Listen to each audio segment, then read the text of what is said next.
তো good morning সবাইকে। আমাকে দেখে একটু অদ্ভুত লাগছে, আমি বুঝতে পারছি আমি, কারণ আমি এক্ষুনি ঘুম থেকে উঠেছি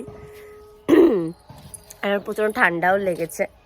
তো অনেক দিন পর আমি ইউটিউবের জন্য একটা ভিডিও বানাচ্ছি।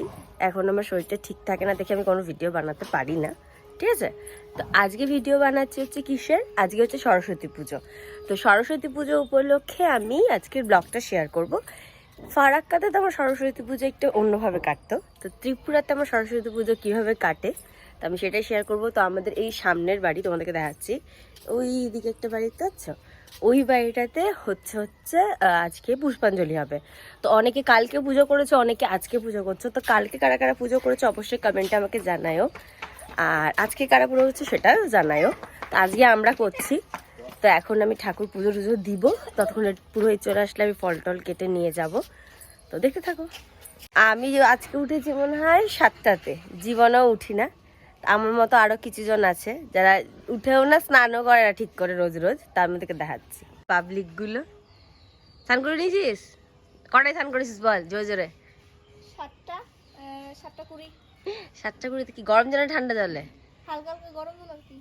তো একদম সাদা পরে নিচ্ছিস কেন? এমনি আজকে হচ্ছে বসন্ত পঞ্চমী। বসন্ত পঞ্চমীতে হলুদ লাল পরতে হয়, কোনো ব্যাপার না। সরস্বতী মা সাদা পরা না, এদিকে সাদা। তো তুই ওই জন্য সাদা পরি, তোর স্নান হয়ে গেছে, তোর জন্য গামছা টামছা বেঁধে আছে। কি নিয়ে যাচ্ছিস? তুলসী পাতা। আচ্ছা ঠিক আছে যা। এদিকে অলরেডি আমাদের হচ্ছে, আমার অলরেডি ঠাকুর ঘর মোছা হয়ে গেছে, অর্ধেক ঘুমের ঘরে। আমাদেরকে দেখাচ্ছি স্নান করবো। ঠাকুর এখনো ঘুমিয়ে আছে, দেখছি পর্দা ফেলা আছে। তবে স্নান টান করে ঠাকুরকে উঠাবো, ঠাকুরকে পুজো দিব। ততক্ষণ যদি পুরোহিত চলে আসে তো আমি ওখানে চলে যাব।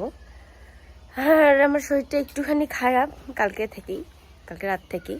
তো আমি জানি না আমি কী করে কি করব। তো চলো দেখি কিভাবে কি করি।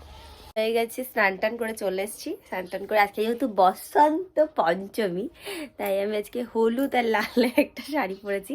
আমি সুতির শাড়ি পরে নিয়েছি, ভালো শাড়ি পরিনি, কারণ আমি যাবো পাশের বাড়ি, ঠিক আছে।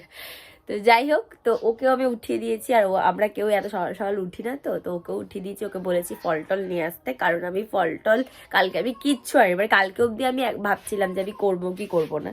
এদিকে আমি কানেরও খুলে রেখেছি, কানেরটা আমি পরে নিবো, বাজে লাগছে আমাকে দেখতে। কানেরটা খুলে রেখেছি কারণ আমার কান প্রচণ্ড ব্যথা পেকে গেছে, মানে কেমন একটা পুচ পুচ টাইপ হয়ে গেছে। তো চলো যাই হোক, পুজো করতে স্টার্ট করে দিই। এদিকে ঠাকুরকে আমরা পর্দা সরিয়ে খুলে নিচ্ছি। ঠাকুর ঘুমাচ্ছিল, এখনো ঘুমাচ্ছে।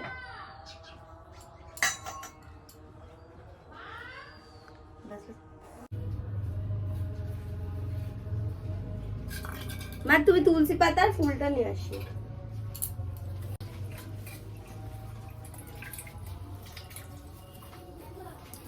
আমি বসে গেছি পুজো করতে, তাতে এবার পুজোটা করে নিই।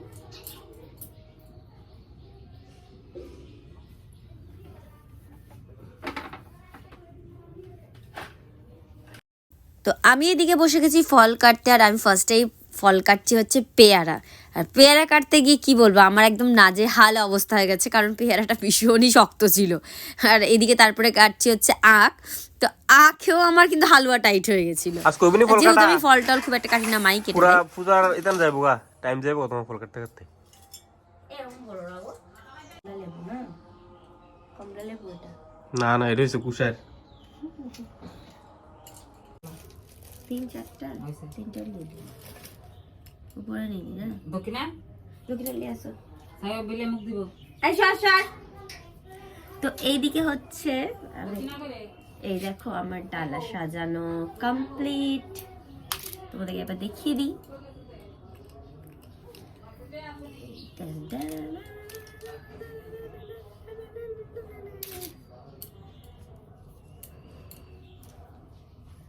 তো যেটা বলছিলাম যে আমি চলে এসেছি হচ্ছে ডালা দিয়ে ডালা বলতে তোমরা এখানে কি বলো মা? এটা পুষ্প থাল না, ভোগের থাল।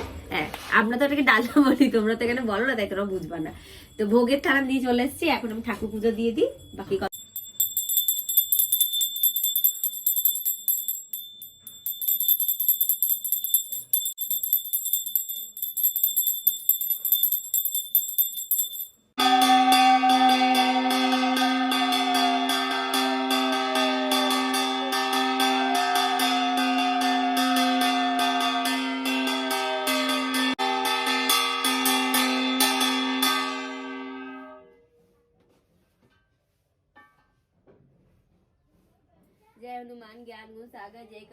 বাড়ির পূজা তো কমপ্লিট হয়ে গেছে, তো বাড়ির পূজা শেষ করে এখন পুরোই চলে এসছে, তো আমি ওখানে যাচ্ছি।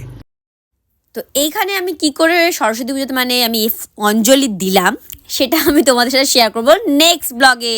তো ততক্ষণ তোমরা ভালো থেকো, সুস্থ থাকো, বাই বাই।